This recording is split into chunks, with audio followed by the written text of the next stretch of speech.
Il procuratore generale Emanuele Ravagnoli, al termine della requisitoria nell'ambito del processo d'appello scaturito dall'inchiesta antimafia Icaro, ha chiesto la conferma delle condanne in primo grado nei confronti di tutti e 9 gli imputati, chiesti 20 anni per Stefano e Vincenzo Marrella di 62 e 63 anni, entrambi di Montallegro.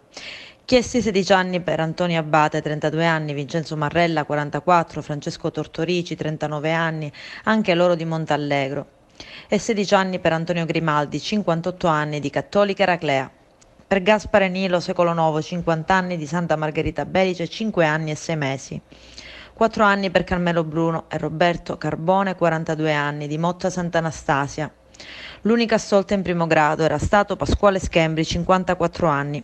Sono queste dunque le richieste dell'accusa nel processo di secondo grado che vede alla sbarra diversi esponenti delle famiglie mafiose agrigentine sgominate dall'operazione della squadra mobile di Agrigento nel tentativo di riorganizzare Cosa Nostra tra Montallegro, Cattolica Eraclea e Santa Margherita Belice.